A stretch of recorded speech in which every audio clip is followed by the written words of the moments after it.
Permission of this assessment panel, I will start then my presentation. Good morning, everyone, and thank you all for being here. My name is Germán Lenin Dugarte Peña, as you have just said, and I am here today to present my PhD research work. First of all, I would like to thank you, Professors Espejo, Armenia, and Alvarez, for accepting the invitation to be part of this dissertation panel. And I would like to thank also my advisors, Professor Sanchez Segura, Medina Dominguez, and Gonzalez, who could not make it to be here, for their guidance and support during all the research formation process. This is the agenda showing how I have organized today's presentation. And first of all, I would like to start with an introduction and a problem statement. Let's start by reading this little statement we have here that states that in the current time, the digitization of organizations is essential to add value to the business. That is a fact. And we have been thinking, discussing, and working about it, and it has really inspired us a lot. We went 10 years back to 2009 and found some affirmations like this one we have here, that business executives must own the decisions about the strategic use of information technology. And that affirmation is aligned with that common saying that the digitization of organization depends on having the newest technology and from the more renowned factories. If that was enough, if it was enough having the most renowned technology and from the most renowned factories, why are there so many entrepreneurs and startups failing? We remain asking that once and again. And we come closer to 2018, and we found still some affirmations that let us know that the problem has not been solved. Companies are looking to technology to create business value. They are looking at business value creation now. And they affirm that pioneer organizations are deepening their commitment to technology and how focus on revenue generation applications over cost savings. They are looking at how to create business value now. But how are they doing that? Are they taking into account the knowledge, the know-how of the organization for generating such business value? We don't think so. But we have some statements related to such problematic situation here. And first of all, we need to take into account that the organizations need to digitize. That is important, to bring technology to business operation and to take advantage of it. Also, that the software and information technology professionals are those in charge of designing and creating the digital solutions, not businessmen, but software and engineer technology and information technology professionals have an important role on that as well. It is important as well to take into consideration the know-how of the organization, given that it's an essential asset to empower the organization. If we use that knowledge, we can empower the organization for better strategic goal achievement. And also that regular information technology and software professionals are not used to design solutions aiming to align with the strategic goals achievement and how the knowledge is aligned with that. So how are they doing that? What they are usually doing is that they are looking at previous success cases, they are looking at expert references, they are looking at the recommendation from external stories of success. They are looking at the reputation of solutions, which may be real or just a product of marketing. And they are looking at also the reputation of consultants. However, they are not taking into consideration the alignment of the know-how with the business goal achievement. So what is the problem we have here? There is no clear path to be followed by the software or information technology professional to identify the know-how of the company and use it to identify the correct or the appropriate digital strategy to help the company to improve, based on the alignment that must exist between knowledge and business goal achievement. Having that problem in mind, we can now clarify what is the goal of this research. What we want to do is to propose a methodological and technological framework to be used by who? To be used by the software and the IT professionals. What do we want them to do? We want them to be able to use the know-how of the organization in order to identify what is the appropriate digital strategy with the specific focus on the alignment of the strategic goal and the business know-how, aiming to provide business value to the clients. Having that objective in mind and going ahead with the research, we can now think about what hypotheses we can refer to. We have defined four hypotheses. The first hypothesis refers to how effective the SIPAC framework is on the process of eliciting the knowledge of the organization. Can we identify the knowledge? The second hypothesis refers to how effective the SIPAC framework is in the process of helping the organization's knowledge assets to improve. Can the SIPAC framework help us to make the knowledge assets improve? We will try to test that. Also, we want to check the prediction property of the SIPAC framework. Are we able to predict how the knowledge assets may evolve? And also for the fourth hypothesis, we want to check how satisfied the software and the IT professionals are with the use of the SIPAC framework we gave them. Before going to the solution, I will explain a little bit where we are working on, what fields of knowledge are related to this research.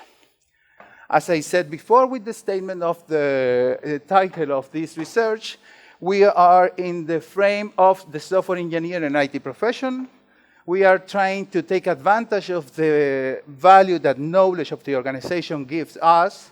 We are also trying to use a complexity perspective, a system thinking perspective, in order to approach the complex problem that knowledge management is. And we want to take also the advantage that smart approaches give us in order to make the SIPAC framework to be smart and a very useful tool.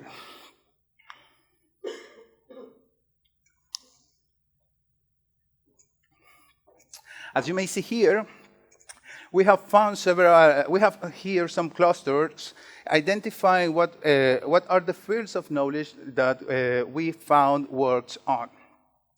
We have specifically found many works in the related to business value creation. Specifically, some of them are of the intellectual capital field, knowledge management field, and software engineering field. Some of them talk about intangible assets, knowledge assets, or process assets, but what they have in common is that all of them want to take advantage of the value of knowledge and how it can be used to improve the organization's state. The problem we have here is that most of them remain as taxonomies. They just focus on the identification of the knowledge, but not on taking advantage of that knowledge for improving the business operation. We have also identified within the field of system thinking many approaches. There are soft and hard approaches related to system thinking. Related to the soft approaches, we have found many works focusing on solving complex problems related to solving complex problems with many unstructured information, and we have found also some works related to hard system thinking, which differentiates from the soft approaches, because it is representative of more practical tools and solutions related to system thinking as well. We have most of the works that we found here are in the field of business management. Clearly present, these approaches are in cybernetics and organizational cybernetics. We have modern approaches like the fifth discipline of Peter Checkland, also the interactive planning and mess management of Russell Aikoff, and also many works for hard problem solving and soft problem solving. And regarding the smart approach we want to take into our research, we have focused on identifying words that try to incorporate the process of learning into the operation. What we want to do is to learn how to make the SIPAC work to learn. We want the SIPAC framework to be able to learn from experimentation, and we found some words related to the instance-based learning model, reinforcement learning, and ACTAR architecture, which is a cognitive architecture as a whole. But the problem we had is that we didn't find works that take into consideration all the fields that I have just mentioned here. This is why I show them, as you can see here, in clusters, because they are not mixing one with the other. And what we want to do is to take into consideration all that knowledge and design the SIPAC-framework, which is what I am going to present now. Let's remember a little bit of what I just mentioned, what I just talked about. Let's remember we mentioned knowledge, intangibles, people, knowledge assets, the profession of information technology professionals and software engineers, process assets, organizations. What you can see here are many elements that are correlated, they are interrelated, and they have not still been approached in a unified way. That's what we are trying to do, and that is why we present the SIPAC framework. The SIPAC framework, we have structured it as a 3 layers framework. The first layer is a methodological layer, the second one is a mechanisms layer, and the third one is a technological layer. The methodological layer will help us to understand how to go step by step through all the process of intervention in organizations. The mechanisms layer is going to present the mechanisms needed in order to assess and do some computation. And we will also present the technological layer with the technological tools needed in order to be able to go from one stage to the other of the methodological layer. This is regarding the first layer, the methodological layer. This is the general look of the methodology we have. As you may see, or maybe you are familiar with, this comes from subsystems methodology. It is an adaptation and mix of some systemic approaches. We want to take advantage of subsystemic approaches, essentially the advantage of separating what is the interaction of the IT and software professional with the organizations and what is going to be the profession of the software engineer working on engineering tasks by itself, but not working with the organization. This is why we separate. The upper side refers to that interaction with the client, and the lower side refers to the engineering task by himself or herself. The first stage of this methodology is the initial approximation to the client company problematic situation. What is the software engineer and the IT professional going to do in this first stage? It is going to the company and understanding what is the complex situation of the knowledge present in the company. In this case, having or finding unstructured information is okay. That is not something bad. It is important that the more information available, the rich picture that we will design is going to be. Finding a mess is not necessarily something bad. It is good because it's going to be richer information. And also it's important to say that the more accepting the IT and software professional is, the more sincere the rich picture is going to be as well. In order to find or to capture such information about the complex situation of the knowledge of the organization, we suggest the use of the rich picture creation, which comes from the original version of the subsystems methodology, because it allows us to capture the most of the complex situation. Once that we have the rich picture representation of the knowledge, we can then now think on how to structure such information. And we can then go to stage 2 of the methodology. Stage 2 is the strategic organizational expression. What we are going to do here is essentially identify what are the organizational processes and the strategic goals present in that organization. And also, after that, what are the knowledge assets that the organization has, for which we have presented, or we suggest the use of this taxonomy of generic intangible knowledge assets as a reference to be used to identify after that the specific knowledge assets of the company. If we use this can be easier for the software engineer and IT professionals. What we have available is a generic knowledge assets reference, this list of 11 generic knowledge assets, and so that we can guarantee the identification of the specific ones. Once that we have the situation structure so that we know what the knowledge assets and the business goals are, we can then now let the software engineer work by itself by identifying what is the definition of the relevant systems. The information that he is going to take advantage of here is the use of the systemic design of the root definition, which comes also from the original subsystems methodology.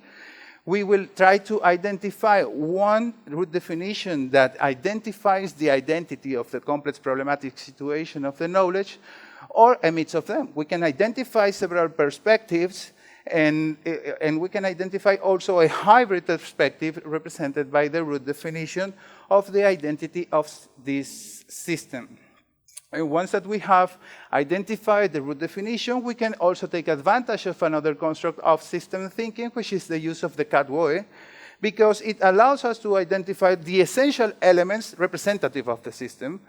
Using the CAT-WOE definition, we will have identified what are the clients or benefactors, what are the actors that are going to perform a transformation within that system.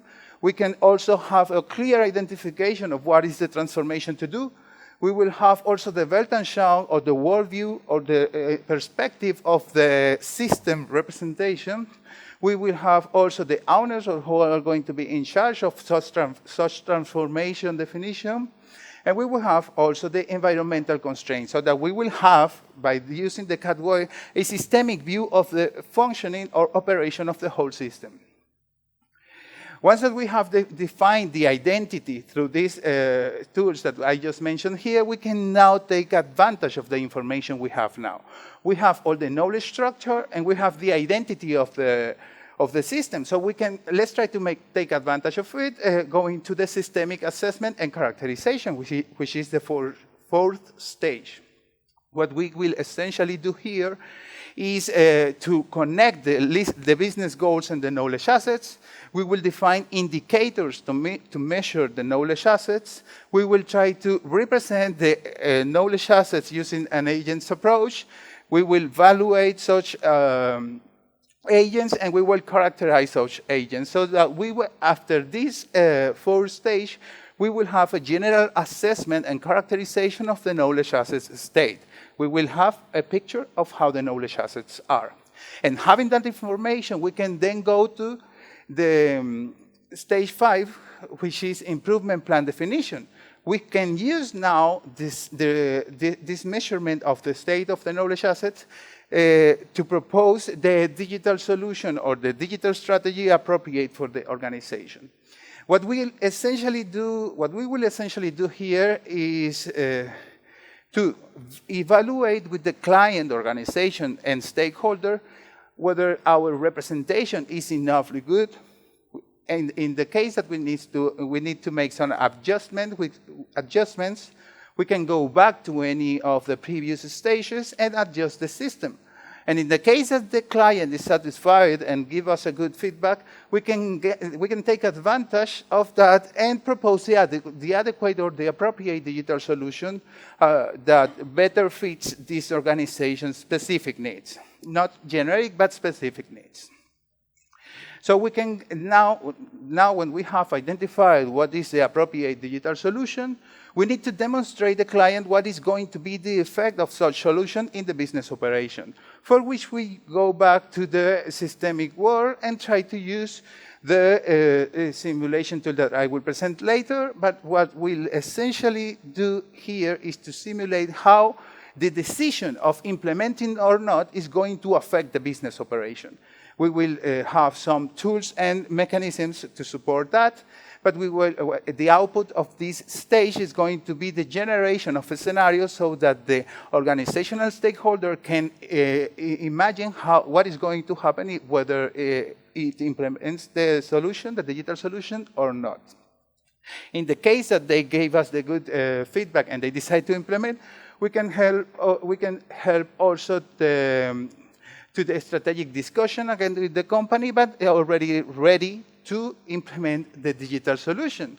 We can contribute and generate inputs for the strategic discussion by varying the parameters that the model or the representation of the system has, simulating, capturing relevant information, helping the discussion about it, modifying what are the parameters that the representation of the system has, and testing the robustness of the scenarios that we defined before.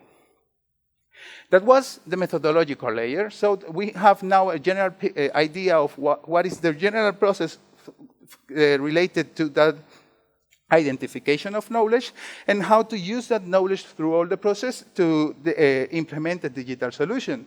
But we need some mechanisms to go from one stage to another. And that is why we have here the mechanisms layer. The mechanisms layer will have, I will present here essentially 4 inputs or 4 mechanisms. The knowledge assets valuation,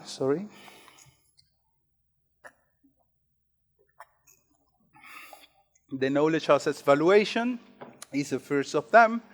Also, the knowledge assets characterization model, a model of re-characterization of knowledge assets using Markov chains, and also the re-characterization as an implementation of the smart approach that the instance-based learning model is.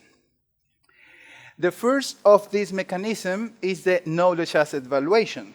What we have here, essentially, is how to measure the state of the knowledge assets.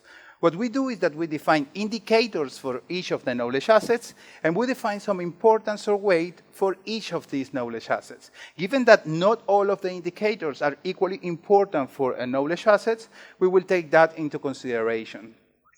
Each of the indicators is going to have some elements like the importance, which is going to be the weight. The type of the indicator, which is very important, is an indicator of quality or is an indicator of impact on the strategic goal achievement.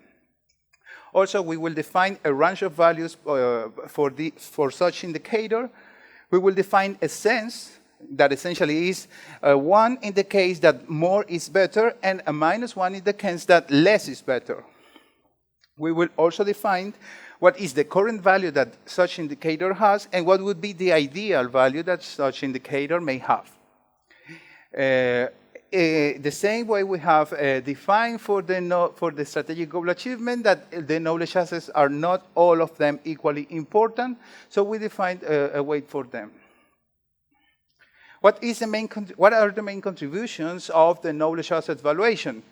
We have 4 main contributions of this specific mechanism. First, that we have normalized and standardized the indicators so that even if they are different or have different scales, we can work with all of them in a unified way.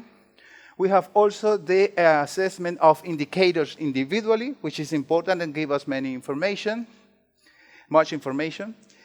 We have also the assessment of the knowledge assets using the information of the indicators that were just measured.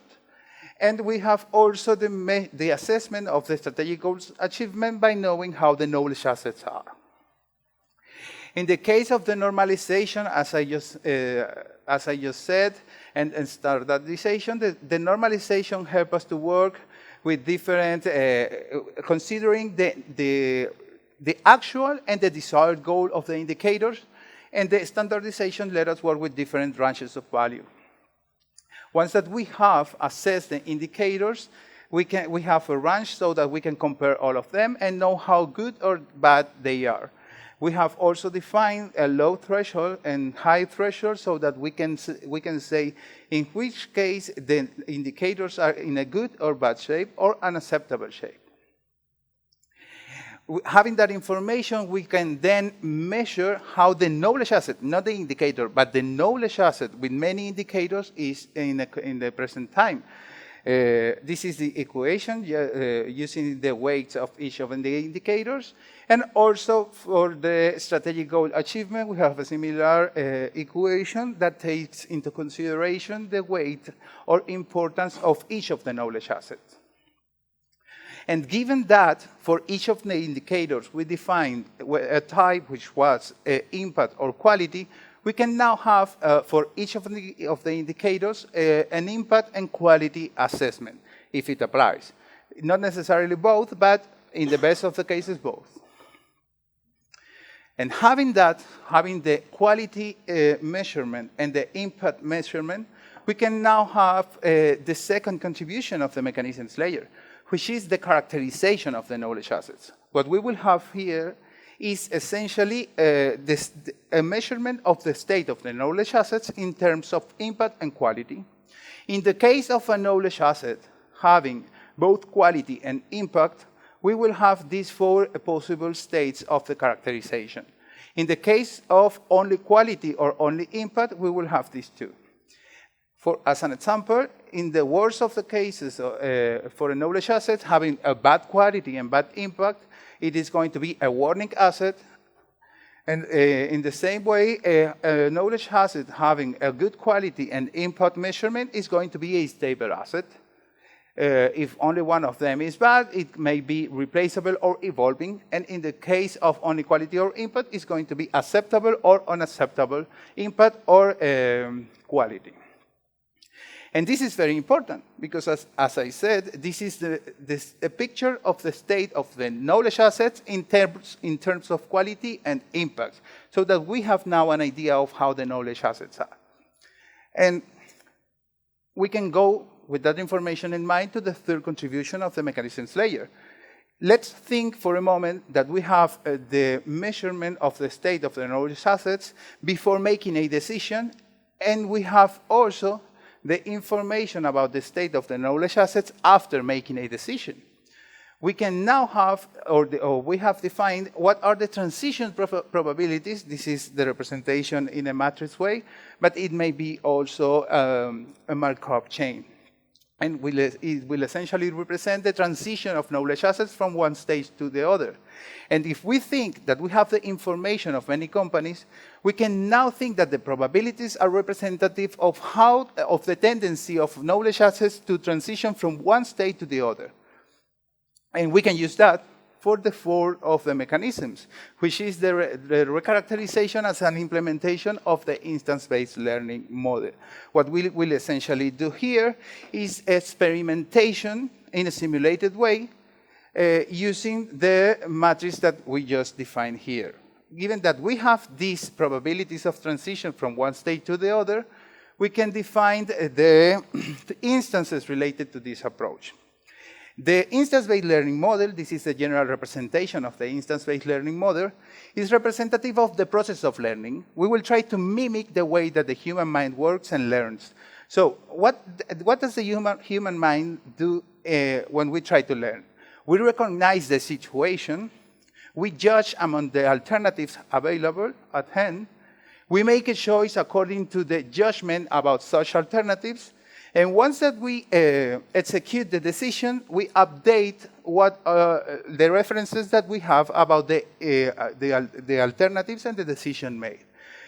All that information is stored in the form of instances according to this model, and that is what we are going to try to do using simulations. In our case, we will try to implement the instances of the process of learning of the human mind. What is the instances of the IBL model have three main elements, which are the situation, decision, and utility. The situation, we have defined it as the couple of the previous and the subsequent state of the knowledge assets. The decision is going to be implementing or not implementing the digital solution, and the utility that we have defined for such instances is the difference in the revenue of the companies we had access to. So that we have now defined all these instances. Taking into consideration the possible characterization states, we have, for the case one of both impact and quality, 4 states, so that we have 16 possible transitions, considering the one possibility of remaining as the knowledge assets are in a determined moment, that is not transitioning from one state to the other. The type 2, just quality, is going to have 4 possible transitions, and type 3 is going to have also 4 possible transitions. So we have 24 possible transitions for each of the decisions to make. And given that we have considered 2 alternatives of possible decisions, we have then 48 possible instances to explore. And I will show later with the technological layer how it operates. We can now start with the technological layer. The technological layer is going to contain the three main technological tools that we use to implement the previous mechanisms and to be used to go from one stage to the other of the methodological layer.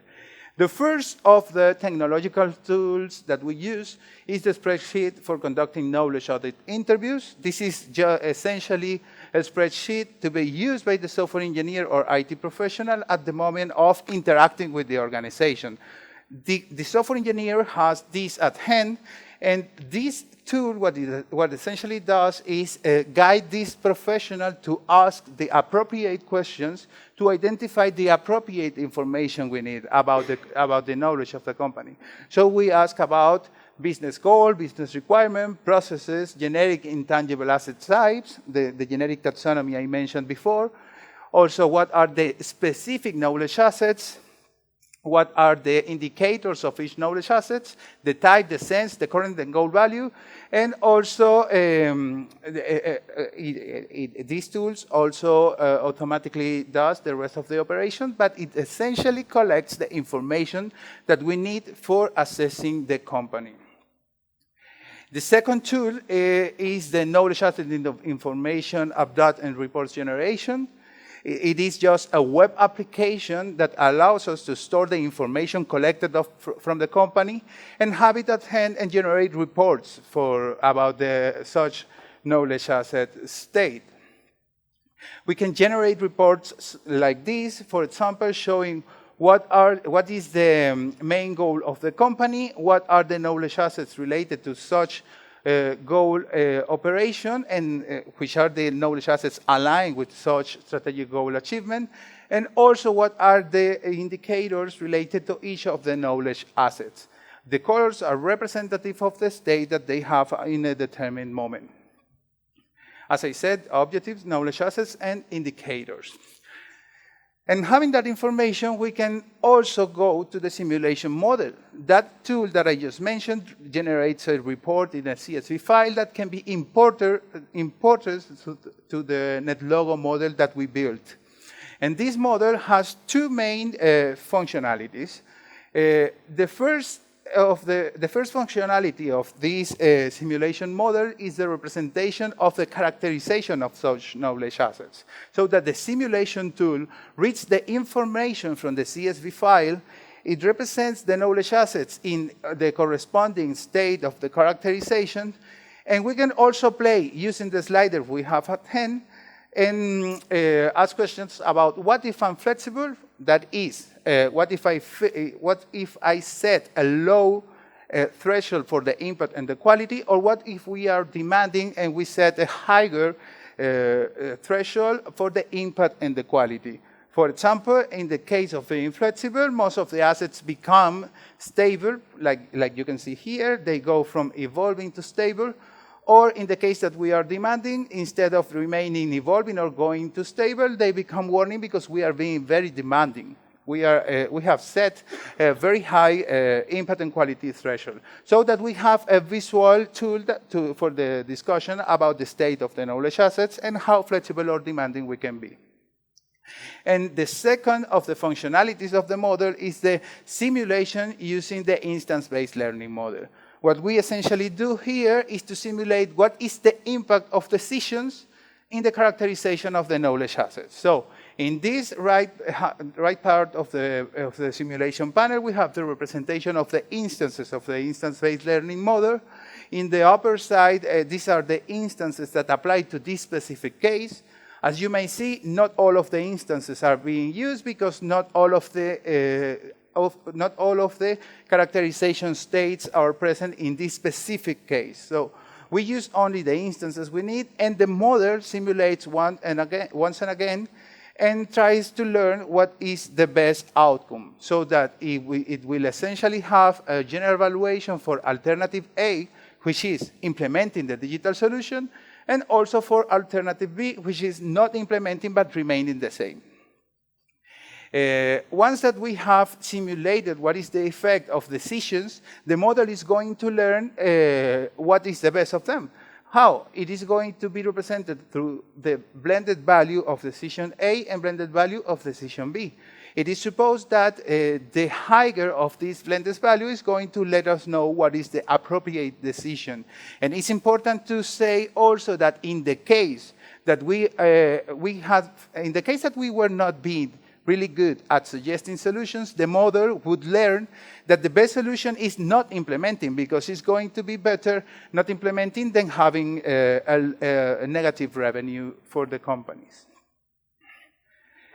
And we can go now to check how we have validated this approach.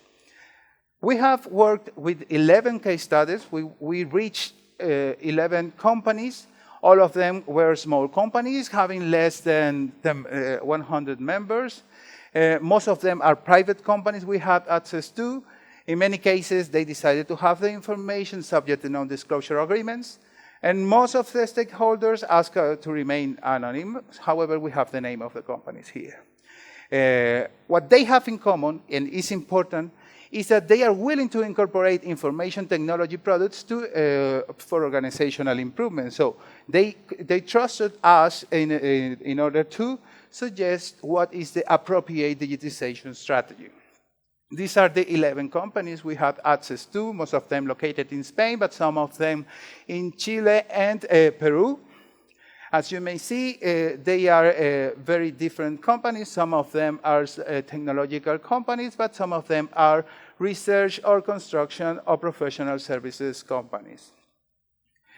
What are the main contributions we obtained from this? Well, we have built the SIPAC framework. We have been able to to implement the SIPAC framework.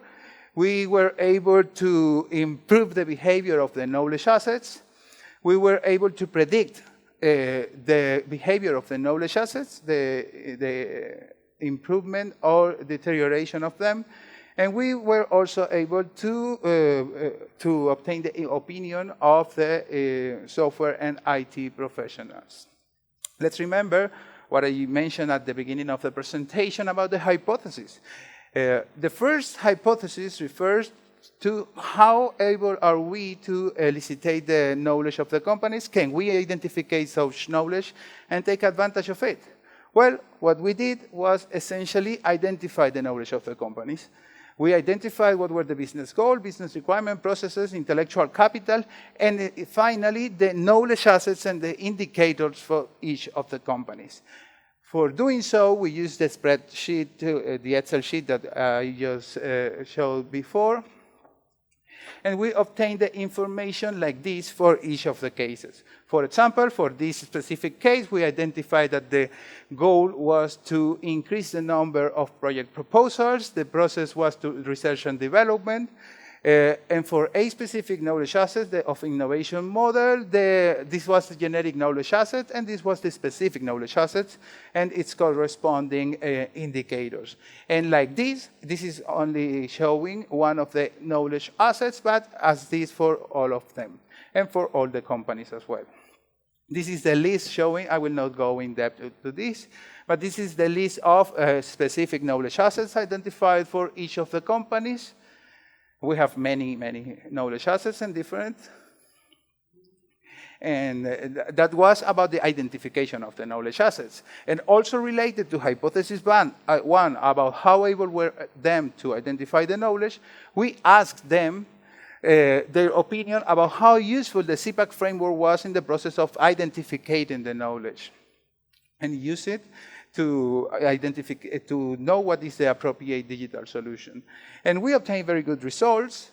We obtained a 76% of 37 professionals, giving us a 5 out of 5, evaluating how the SIPAC framework adapts and helps them to identify the appropriate digital solution. Only 21% of them gave us a 4 out of 5, which is not bad. Also, we asked them about how adaptable the SIPAC framework is in terms of the size of the company and the sector that the company is located at. And we obtained a very good feedback. They said 81% of them gave us a 5 out of 5, and 19% of them gave us a 4 out of 5, which is not bad neither. What are the findings regarding hypothesis one? That in all cases, the IT and software professional were able to identify the knowledge assets using the tools that we gave them. Also, that the main tool supporting them in the process of identifying the knowledge was the Excel sheet that they used. They all said that otherwise it's going to be impossible to know how to structure the knowledge of the company. We were able also to do so in companies from different sectors, construction, software development, and research institutions, and also that the size of the companies was not an important factor, according to the opinion of the software engineer and IT professionals. We did the survey. Regarding hypothesis two, this one was about how able is the SIPAC-framework to help the knowledge assets to improve. So given that we have two audits of the knowledge of these companies, we can compare how the knowledge assets were before and after the implementation of the digital solution. And what did we get? In the case of previous to the implementation, most of the knowledge assets were warning. As you may see, 43% of the knowledge assets before the implementation were warning, while only 16% of the knowledge assets were stable. And after the implementation, the scenario is very different because we have 41% of the knowledge assets becoming stable and only 14% of the knowledge assets being warning. So there is a general improvement in the case one of having both impact and quality. In the case of having only quality, we can see an 87% of unacceptable before the implementation of the digital strategy. And this swaps in the case of after the implementation because it improves. We will have 63% of acceptable knowledge assets after the implementation. The same thing happens in the case of only impact. We had before a 90% of unacceptable impact knowledge assets, and after the implementation, we have an 80% of acceptable impact knowledge assets. Regarding hypothesis 3, which was about the prediction property of the SIPAC-framework, what we did was essentially generate a scenario and compare to the real post-implementation assessment of the knowledge assets. If we compare the estimation versus the real post-implementation knowledge assets valuation, we can see that in this specific case, for example, in 5 of the 7 knowledge assets available, the prediction property of the SIPAC-framework was good. We were successful in these 5 cases, and in these 2 cases, we were not successful. You might be asking, why didn't we? Why we were not so precise estimating this knowledge asset characterization? And we can discuss about it because let's remember that the characterization depends on the impact and quality thresholds. If we compare the real pre-implementation and the real post-implementation, there is a considerable improvement. There is an improvement between one state and the other. However, it was not enough as to overcome the impact and the quality threshold. But we can discuss about it because there was an improvement. If we give the company more time before performing the second audit, I think that we can get, of course, an improvement in these knowledge assets as well. This was the real previous implementation. As you may see, some of them are evolving, replaceable, and warning. And this is the prediction. The prediction showed that 4 of them were going to become stable, and 2 of them remain evolving. And the real post-implementation characterization was not that good, but it was not bad. Some of them, most of them are evolving or stable, and the one that was of unacceptable impact became of acceptable impact. So regarding hypothesis 3, we can say now that the prediction machine works. We can say that we can predict how the knowledge assets might evolve according to the information that we have stored for training the model. In cases where it fails, it's for a small difference in the estimations, as I just explained. And the prediction works, and this is important, the prediction works because most previous cases succeeded. The previous cases, the 11 cases we had access to, we succeed with them. But in the case that we were not that good at suggesting the digital solutions, the model would learn that we are not that good. And in that case, would be better not implementing the digital solution, but remaining the same. And regarding hypothesis 4, we want to check the satisfaction of the IT and software professionals in charge of deploying the SIPAC-framework.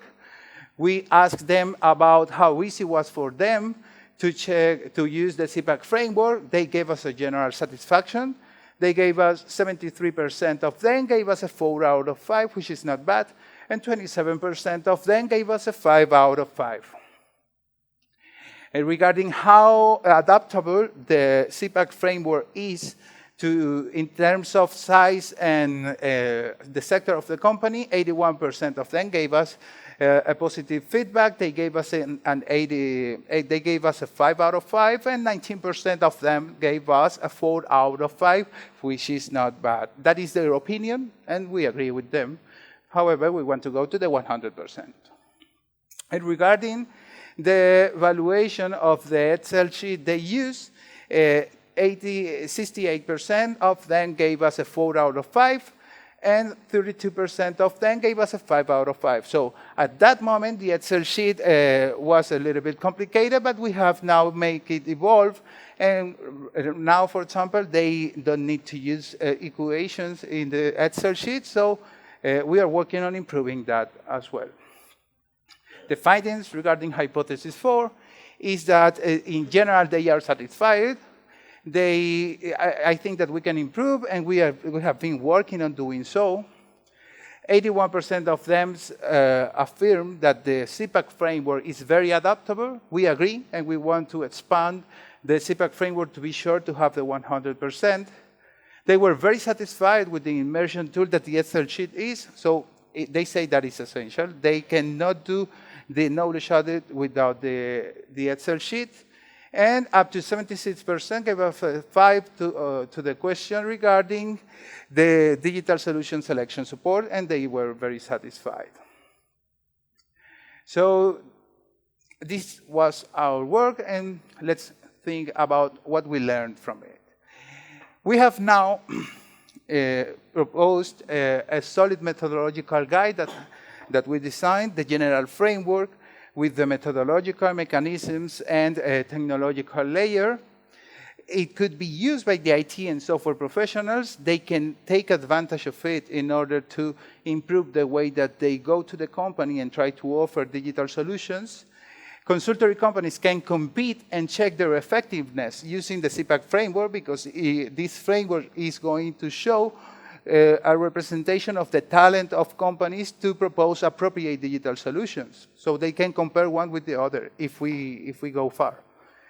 It is very useful for companies willing to empower and create business value for the company using the know-how. This is what makes the SIPAC framework unique. And essentially, the SIPAC framework opens a discussion about the competences that schools consider for the IT and software professionals formation. So what we essentially do here is, are we teaching our students what they need to know to go to the software industry? And regarding how we will evolve this in the future, we are working on a biomimetic model of smart knowledge assets evolution. What we will essentially do is try to design the knowledge assets so that they become smart and interact with each other. And we try to take that information in the future back to the company and try to design a strategy so that the knowledge assets that the company have become smart, or at least they have the properties of smartness that we define. For doing so, we are working on understanding how smart systems of nature, like honeybees or ants colonies, behave, and we want to learn about collective intelligence and make the knowledge assets behave as these colonies do. We are also connecting the characterization of the knowledge assets that I described with business model canvas, so that the impact of the knowledge assets on business becomes visible. What we want to do is to show in a business model canvas how the knowledge assets affect and how the business is going to be affected by the knowledge assets state. That is going to be an input for the strategic discussion of companies. Also, we want to expand the SIPAC-framework related to this first contribution I mentioned here, because we want the knowledge assets to be aware of each other, not disconnected, but all of them interacted as a system, as a whole system. That is why we try to copy the behavior of smart systems of nature. We want also to formalize the knowledge assets assessment model as a contribution to intellectual capital and knowledge management, because existing knowledge about intellectual capital remains measuring the state of the knowledge assets, identifying the knowledge assets, but not measuring the state or using such a state of the knowledge assets for improving companies. And we want also to build a system dynamics model of the dynamics of organizational knowledge. For doing so, we need to understand first how the organizational knowledge behaves and evolves among time. And finally, these are some of the publications related to this research between 2017 and the present times. And I would like to thank, finally, to the institutions that helped me to reach this point today. Thank you very much. Germán Lenin, congratulations. You are now a doctor. This group has agreed to confer this to you, or not confer, to recommend that you receive this degree with an excellent degree. So that's what has been agreed among the three of us. And on behalf of the president of Universidad Carlos III de Madrid, Juan Romo Urros, I hereby confer the doctoral degree, Computer Science and Technology, and the International Doctorate mention pursuant to the requirements of Royal Decree 99/2011, Article 15. Congratulations.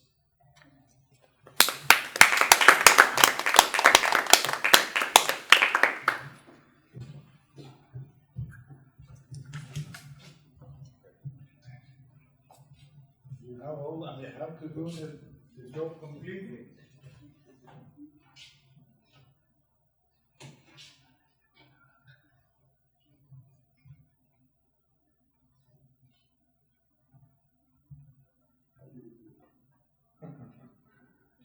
Like a doctor. Thank you very much.